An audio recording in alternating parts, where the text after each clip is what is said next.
ada P, R, N, D, dan seterusnya. Oke, kita bahas satu persatu. Pertama yaitu P ya. P itu bahasa Inggrisnya park ya. P digunakan untuk berhenti.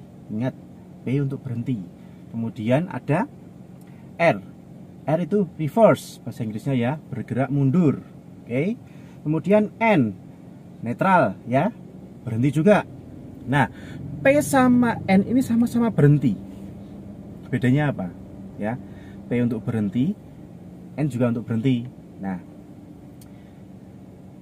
untuk mudahnya ya, kita bedakan secara segi fungsionalnya ya.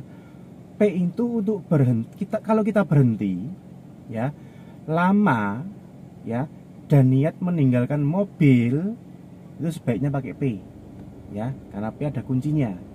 Dan kunci kontak mobil zaman now sekarang ya, dia kalau nggak dikasih ke P, itu kunci kontaknya nggak bisa dilepas ya. Oke, P untuk berhenti lama. Nah, untuk N ini untuk berhenti sementara aja, dan kita nggak berniat untuk meninggalkan mobil gitu loh ya. Ya, P untuk berhenti lama, N untuk berhenti sementara. Ya, kalau kita berhenti di misalkan di Indomaret ya, kita berhenti, kemudian kita kasih P ya. Karena apa? Kita mau ke Indomaret kan otomatis kuncinya dilepas ya. Nah, P kunci lepas bisa, kemudian beli Indomaret kembali lagi gitu ya. Kalau N itu seperti kita berhenti di lampu merah sementara dan kita tetap stay di mobil, itu kasih N. Tapi jangan keseringan ya, ND ini ya, jangan keseringan ya. Kalau lampu hijaunya nggak lama, ada baiknya ya kita bertahan di D, kemudian kita pijak rem itu. Oke, tadi bahas P, R, N ya. P untuk lama berhenti, D untuk sementara. Kemudian P untuk berhenti lama, N untuk berhenti sementara. Oke, kita bahas selanjutnya D ya. D biasa, ini untuk drive, jalan ke depan,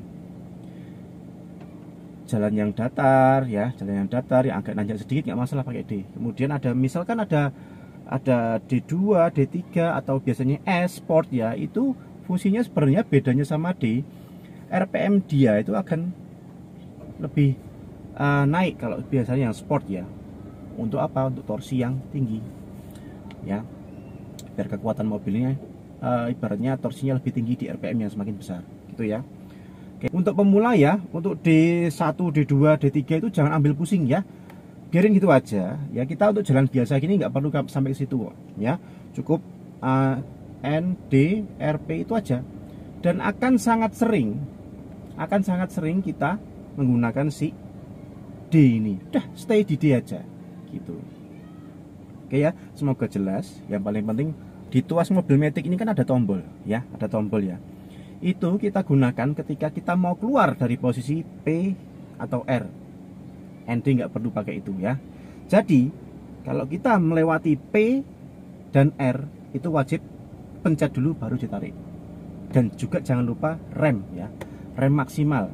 Mobil itu harus berhenti, benar-benar berhenti, rem maksimal, pencet tuasnya baru keluar daripada P atau R ya, seperti itu. Oke, kesimpulannya ya, yang paling penting P, R, N, D. P untuk berhenti, N berhenti, tapi P untuk berhenti lama, N untuk sementara. Kemudian kalau mau berpindah-pindah ini ya, spesialnya PR itu harus rem, satu rem maksimal ya, baru kita boleh keluar dari P ataupun R gitu ya. Selain daripada P atau R, kita tidak perlu pencet tadi. Oke, gitu dulu dari Amanah Setir Mobil. Saya Dimas, semoga paham ya. Ciao.